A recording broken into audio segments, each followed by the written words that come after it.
டெல்லியில் ரிசர்வ் வங்கியை முற்றுகையிட முயன்ற தமிழக விவசாயிகள் மீது காவல்துறையினர் தடியடி நடத்தியுள்ளனர். இதுகுறித்து அங்குள்ள நமது செய்தியாளர் ஹனிகுமாரிடம் கேட்கலாம். ஹனிகுமார், விவசாயிகள் மீது தடியடி நடத்த என்ன காரணம்?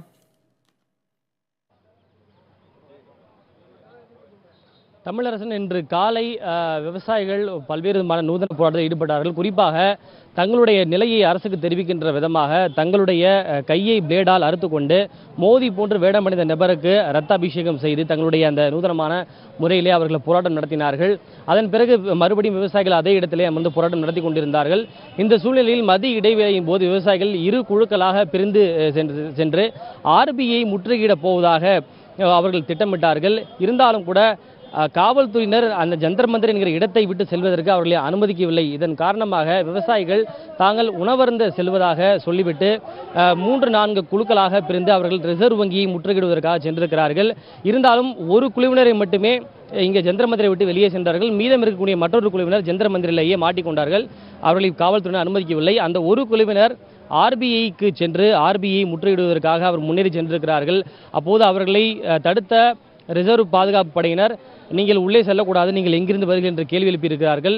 இருந்தாலும் இவர்களை நாங்கள் உள்ளே செல்ல வேண்டும், உள்ளே சென்று எங்களுடைய கோரிக்கையை தெரிவிக்க வேண்டும் என்று தெரிவித்ததன் காரணமாக அங்கே வாக்குவாதமும் மல்லுக்கட்டும் ஏற்பட்டிருக்கிறது. இதனைத் தொடர்ந்து அவர்களை முன்னேற விடாமல் காவல்துறையினர் தடுத்தனர். இதன் காரணமாக இருவருக்கும் இடையே வாக்குவாதம் ஏற்பட்டதை அடுத்து இவர்கள் மீது காவல்துறையினர் தடியடி நடத்தினர்.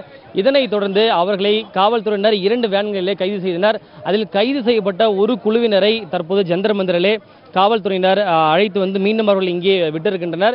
மீதம் இருக்கக்கூடிய குழுவினரும் இங்கே அழைத்து வருவதற்கான ஏற்பாடுகள் நடைபெற்றுக் கொண்டிருக்கின்றன.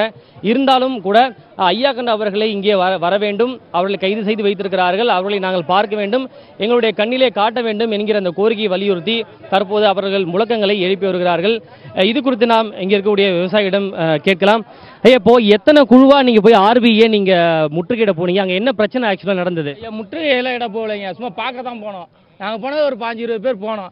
வந்தோடனே போலீஸ் படார்னு அடிச்சுட்டாங்க. அவர் ஐயா வந்தோடனே பிடிச்சி தரத்தன்னு இழுத்து வண்டிகளை தனியாக இழுத்து போட்டு அடிச்சு கொண்டு போயிட்டாங்க. முதல்ல ஒரு பகுதி விவசாயிகள் மட்டும்தான் அங்கே வந்து போனீங்க. மீதம் இருக்கக்கூடிய விவசாயிகளை அவங்க காவல்துறை இங்கே அலோவ் பண்ணலை, ஜந்தர மந்திரை விட்டு வெளியே போகிறதுக்கு அவங்க அனுமதிக்கலை. அப்படி இருக்கிற மீண்டும் அவர் எப்படி அங்கே வந்து போனார், எங்கே என்ன நடந்தது, இப்போ எத்தனை பேரை கைது பண்ணியிருக்கிறாங்க? கைது பண்ணிட்டு இப்போ ஐயா மட்டும் அங்கே இருக்காரு சார். இங்கே எங்களை கூட்டிகிட்டு போயிட்டு இப்போ கொண்டாந்து இங்கே இறக்கி விட்டுருக்காங்க. மீது வந்து எத்தனை பேர் அங்க இருக்காங்க? நீங்க இணைப்பில் இருங்க. தற்போது நமது தொலைபேசி இணைப்பில் விவசாயிகள் சங்க தலைவர் ஐயாக்கன் இருக்கிறார், அவரிடம் கேட்கலாம். ஐயா வணக்கம். ஹலோ ஐயா வணக்கம்.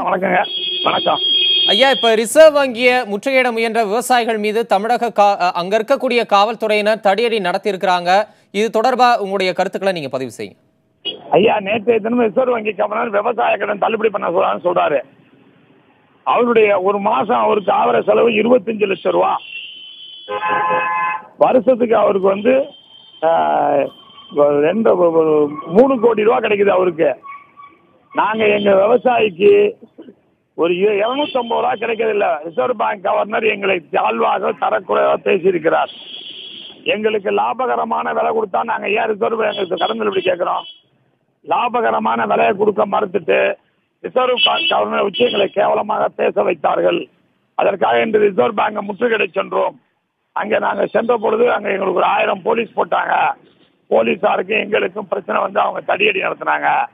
எல்லாம் கீழே வந்து அடிச்சு தூக்கிட்டு வந்து போட்டிருக்காங்க. அந்த இன்ஸ்பெக்டர் எல்லாத்தையும் அடிக்கிறார் தடியில, ஒரு கான்ஸ்டபிள் அடிக்கிறான் தடியிலேயே எங்களை எல்லாமே. விவசாயிகள் இந்த நாட்டில் அடி வாங்கவா டெல்லிக்கு வந்திருக்காங்க? ரிசர்வ் வங்கி கவர்னர் என்ன வேணாலும் பேசலாம், எது வேணாலும் பண்ணலாம். எங்களுடைய எதிர்ப்பை தெரிவிக்க போனால் தடியடி நடத்துகிறார்கள். ஒரு பகுதி ஒரு 16 பேரை மந்திர் போலீஸ் ஸ்டேஷனுக்கும் ஒரு 104 பேர்த்த வந்து ஜந்தர் மந்திருக்கும் கொண்டு போயிருக்காங்க. அதனால இப்ப எங்களை வந்து போலீஸை சம்பந்தமாக நாங்க புகார் மனு கொடுக்க போறோம். எங்களை கூட்டி போயிருக்காங்க ஸ்டேஷனுக்கு. எங்களுடைய புகார், எங்களுக்கு உள்ள ஸ்டேஷன் வந்து பார்லிமெண்ட் போலீஸ் ஸ்டேஷன். அதை விட்டு அங்கேருந்து 5 கிலோமீட்டர் மந்திர் போலீஸ் ஸ்டேஷன் ஒன்று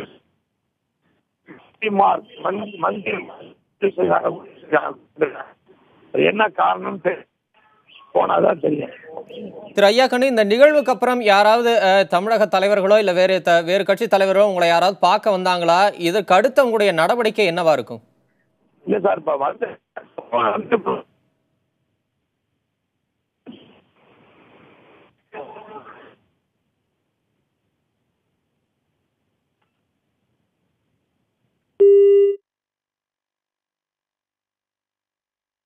தற்போது களத்தில் நமது செய்தியாளர் ஹனிக்குமார் இருக்கிறார். அவரிடம் கூடுதல் தகவல்கள் கேட்கலாம். ஹனிக்குமார், இப்ப நம்ம நேரலையில் அந்த காட்சிகளை பார்க்கிறோம். அங்க இருக்கக்கூடிய காவல்துறையினர்கிட்ட விவசாயிகள் வாக்குவாதத்தில் ஈடுபட்ட அந்த காட்சியை நம்மால பார்க்க முடியுது. வாக்குவாதத்துல அவங்க என்ன சொன்னாங்க? விவசாயிகளுடைய தற்போதைய கோரிக்கை என்னவா?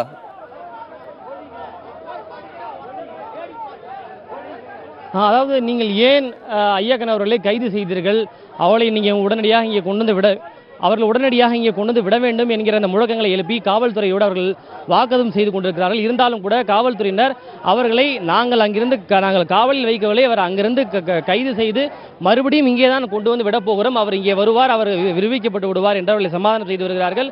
இருந்தாலும் கூட ஏன் எங்கள் மீது தடியடி நடத்தினீர்கள் என்கிற அந்த வாதத்தை முன்வைத்து தற்போது காவல்துறையினர் அவர்கள் வாக்குவாதம் செய்து வருகிறார்கள்.